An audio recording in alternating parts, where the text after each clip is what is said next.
नमस्कार मुलांनो, leaf forward कडून मी आहे तुमची होस्ट आणि दोस्त स्वरूपा आणि आपल्या आवडत्या सॅटर्डे स्टोरी सेशन मध्ये तुमचं खूप खूप स्वागत आहे. मुलांनो, आज आपण बालभारती माय इंग्लिश बुक इयत्ता दुसरी मधील युनिट 4.3 म्हणजेच अ डे इन द पार्क यावर आधारित एक नवीन गोष्ट पाहणार आहोत. ही गोष्ट एका छोट्या मुलीची आहे जी बागेत गेली आहे. चला तर मग बागेत जाऊन ती छोटी मुलगी नक्की काय करणार आहे ते पाहूया. A day in the park म्हणजे बागेतला दिवस. It was a beautiful morning. ती एक सुंदर सकाळ होती. A little girl went to the park with her mother and father. आणि एक लहान मुलगी तिच्या आई आणि बाबांसोबत बागेत गेली. She sat between them on a bench holding her mother's and father's hand.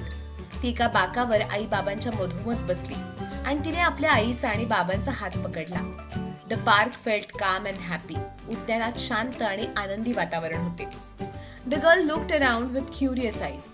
त्या मुलीने उत्सुक नजरेने आजूबाजूला पाहिले. Near the pond she saw a mother duck swimming with her ducklings. आणि तलावाजवळ तिने एका बदक आईला आपल्या पिल्लांसोबत पोहताना पाहिले. The ducklings followed her mother closely. बदकांची पिले आपल्या आईच्या मागे मागे जात होती. The girl smiled. आणि ती मुलगी हसली. She learned that families stay together. They care for each other. तिला हे कळालं की कुटुंब एकत्र राहिल्यानंतर एकमेकांची काळजी करतात. हे तिला शिकायला मिळालं. She then looked up at the sky. आणि नंतर तिने आकाशाकडे पाहिले. Birds were flying over the trees and colourful butterflies were moving from flower to flower. झाडांवरून पक्षी उडत होते आणि रंगीबेरंगी फुलपाखरे एका फुलावरून दुसऱ्या फुलावर उड्या मारत होते. The girl felt joyful and understood that everyone has their own way of being happy. त्या मुलीला आनंद झाला आणि तिला हे समजले की प्रत्येकाचा आनंदी राहण्याचा मार्ग वेगळा असतो. In another part of the park, she saw children playing together. उद्यानाच्या दुसऱ्या बाजूला तिने मुले एकत्र खेळताना पाहिली. One girl was playing happily among boys. आणि एक मुलगी मुलांमध्ये आनंदाने खेळत होती. She felt happy to see children playing together. आणि मुलांना एकत्र खेळताना पाहून तिला खूप आनंद झाला. As the sun moved slowly, the girl rested her head on her mother's lap. आणि सूर्य जसा हळूहळू मावळू लागला तसे तसे त्या मुलीने आपले डोके आईच्या मांडीवर ठेवले. After some time, she went home holding her parents' hand. थोड्या वेळाने ती आपल्या आई वडिलांचा हात धरून घरी गेली. Today, she learned a sweet lesson about love and kindness. तिला आज प्रेम दयाळूपणाची गोड शिकवण मिळाली. Moral, love and kindness makes us happy. प्रेम आणि दयाळूपणाने आपल्याला आनंद मिळतो. तर मुलांनो, कशी वाटली तुम्हाला ही गोष्ट?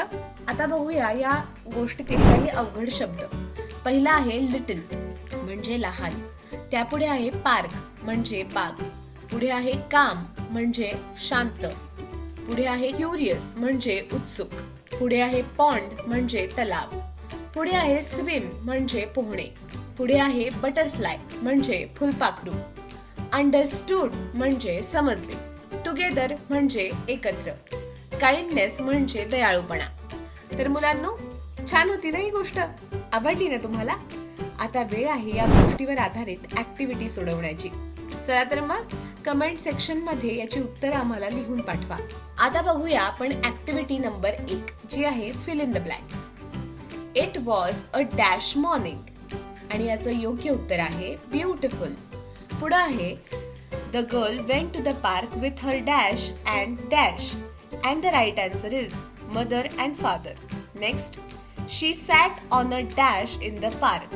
And the right answer is bench. Next, the mother duck was swimming with her dash. The right answer is ducklings. Next, the girl learned a lesson about love and dash. आणि याचं योग्य उत्तर आहे काइंडनेस. पुढची activity आहे true and false. The girl went to the park alone. आणि हे statement आहे चुकीचं म्हणजे फॉल्स. पुढचं आहे the park felt calm and happy. And this statement is true. Next, the ducklings followed their mother. And that is true. Next, birds were sitting inside the pond. This is false. And last one, the girl learned a sweet lesson. And that is true. तर मुलांनो, कशी वाटली आजची गोष्ट? मजा आली ना?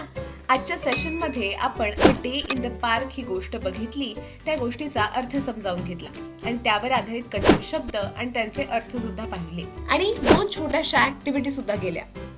आजचं सेशन हे वर्षातील शेवटचं सेशन होतं. तुम्ही आजपर्यंत केलेल्या सहकार्यासाठी आम्ही तुमचे खूप खूप आभारी आहोत. भेटूया पुढच्या वर्षी आणखीन गोष्टीसह. तोपर्यंत हसत राहा, खेळत राहा आणि अभ्यास करत राहा.